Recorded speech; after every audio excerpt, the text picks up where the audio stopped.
Si tu me suis depuis un moment, tu sais déjà que je conserve les sachets de thé pour dessiner dessus, faire de l'aquarelle ou même les utiliser comme papier à collage par exemple, pour les utiliser pour apporter de la transparence ou des choses comme ça.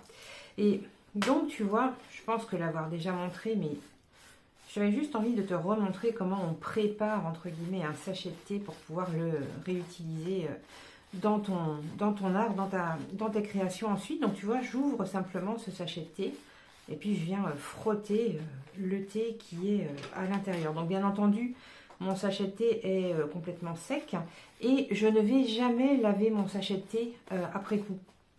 Je sais qu'il y en a certaines qui le lavent pour retirer les petits résidus de feuilles de thé qui restent dedans. Moi, personnellement, je ne le lave pas parce que ce qui va m'intéresser, tu vois, ça va être toutes ces traces que le thé va venir apporter sur le sachet. Et donc, tu vois, on peut faire ça avec des sachets de thé classiques, mais tu peux aussi faire ça avec des sachets de thé que tu vas acheter dans les magasins pour utiliser ton thé en vrac. Hop.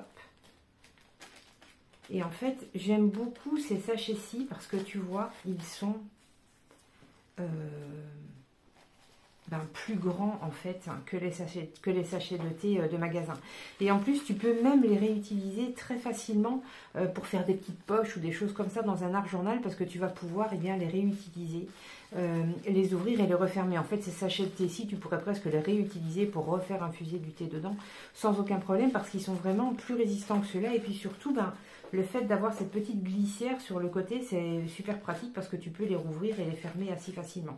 Tu vois, ce sont ces sachets de thé-ci que j'utilise. Et pour te montrer, en fait, ils sont quand même vraiment très clairs. Hein. Ils ne sont pas complètement blancs, mais ils sont vraiment très clairs quand ils sont neufs. Mais ils prennent vraiment très très bien les couleurs des infusions que tu vas mettre dedans. Alors, en sachant que moi, je bois presque exclusivement du rooibos, donc c'est ça qui donne cette couleur un peu doré, un peu rouille en fait au sachet de thé, c'est le rooibos qui fait ça. Si tu n'en as jamais testé, je te conseille d'essayer parce que vraiment la couleur que ça donne au sachet de thé est vraiment très intéressante. Tu vois, ça nous fait vraiment des très très très jolis effets de rouille comme ça. Regarde, celui-ci va être vraiment vraiment superbe. Enfin, voilà ce que j'avais envie de te montrer aujourd'hui. Tu vois, c'est tout simple, mais comment ici j'ai un nœud, voilà. Comment simplement préparer un sachet de thé avant de le réutiliser dans tes travaux, dans tes productions. C'est vraiment quelque chose de très facile. Tu as vu la couleur que ça a ici, c'est vraiment très chouette.